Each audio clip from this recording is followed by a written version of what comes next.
ازاي تجهز وجبات الدايت للاسبوع كله في ساعتين بس؟ هي تبان حاجه بسيطه وحاجه ممكن ما تعملهاش، بس بجد دي المفتاح انك تخس. لو عايز فعلا تخس لازم تكون محضر وجباتك بتاعه الدايت طول الاسبوع. انا لو كنت اعرف السر ده من زمان ما كانش زماني وصلت ل 174 كيلو واضطريت ان انا اخس 80 كيلو، واكيد كنت هخس ال 80 كيلو اسرع لو عرفت المعلومه دي من الاول. اول خطوه حاول انك تشتري كل طلباتك اللي هتحتاجها بتاعه الاكل للاسبوع كله في يوم واحد، وتبقى جاهزه وموجوده في البيت. حتى السناكس موجوده، خضارك، الفاكهه، البروتين، كل حاجه انا بشتريها في يوم واحد ويبقى جاهز للاسبوع كله. اول خطوه انك تغسل الخضار والفاكهه والبروتين اللي محتاج يتغسل وكل حاجه، والكربوهيدرات زي البطاطا والبطاطس كلهم مره واحده. خليك ذكي بقى. يعني ايه تبقى ذكي؟ يعني استخدم كل الامكانيات اللي عندك في المطبخ ان هي تساعدك انك تعمل كذا حاجه في نفس الوقت.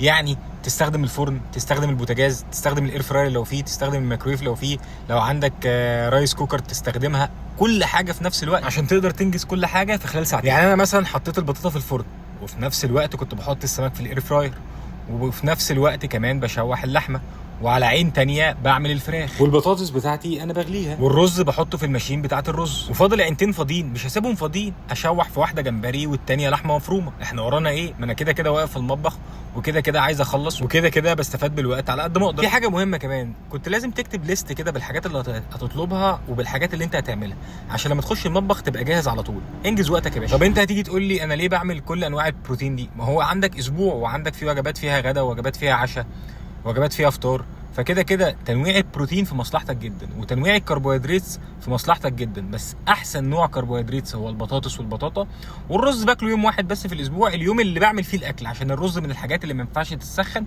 ومش حلوه لو طعمها باين. اما البروتين فكل حاجه من دي ليها ميزه. يعني مثلا اللحمه مليانه فيتامينز ومهمه جدا وفيها دهون صحيه، الفراخ فيها سعرات اقل وفي نفس الوقت فيها بروتين اعلى، السمك خفيف على المعده، الجمبري طعمه حلو. كل حاجه من الحاجات دي ليها مميزات بتخليني ان انا اعملها واوزعها على مدار الاسبوع. فحاول دايما تنوع في مصادر البروتين بتاعتك، لان كل حاجه وليها فايده. اهم حاجه تبعد عن الحاجات اللي مليانه زيوت مهدرجه والحاجات المعلبه والحاجات المصنعه. طب تفتكر في الاكل ده كله ايه اكتر حاجه هتاخد وقت في السوا؟ اكيد اللحمه، وان البطاطس تستوي، صح؟ اقصى حاجه يا عم هياخدوا قد ايه؟ هياخدوا ساعه، ساعه وربع. طيب تمام، يبقى اقصى اكل هتقعد معانا على النار او في الاير فراير او في البوتاجاز ساعه وربع.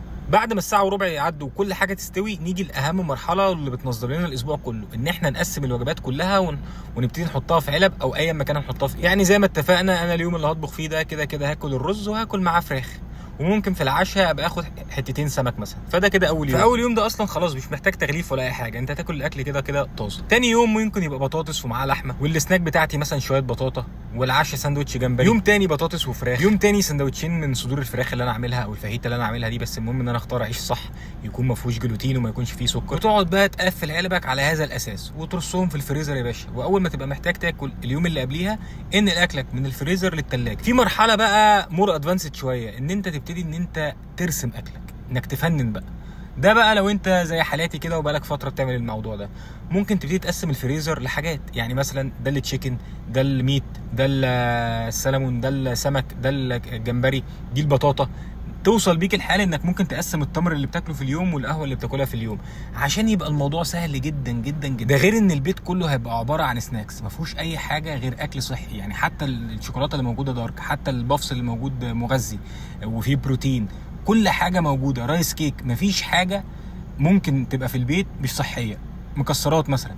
هو ده المعنى الحقيقي لفكره ان انت تخلي البيئه اللي حواليك كلها بتخدم الموضوع اللي انت عايزه. انت عايز تخس، يبقى لازم البيئه اللي حواليك كلها تساعدك ان انت تخس، واهم بيئه هي البيت. وصدقني لو وصلت للمرحله دي اوعدك انك مليار في المية هتخس ومن غير اي نوع من انواع التعب. يا راجل ده انت لو حاولت تبوظ مش هتعرف تبوظ، مش هتلاقي حاجه اصلا تبوظ بيها. وبعدين تبوظ ليه؟ ما انت اكلك كله موجود في الثلاجه. ممكن اللي بكلمك فيه يبان حاجه بسيطه، بس بجد بجد والله نقطه فارقه في حياتي، وهي دي اكتر حاجه خلتني احافظ على ال 80 كيلو اللي انا خسيتهم. مش بس اخسهم، لا وكمان احافظ عليهم. اكتبوا لي في الكومنتات ايه الصعوبات اللي بتواجهكم لما بتعملوا دايت، وانا هعملها لكم في فيديوهات علشان اشرحها لكم بشكل مبسط وبطريقه سهله، بحيث ان هي ما تبقاش صعوبات بالنسبه لكم تاني.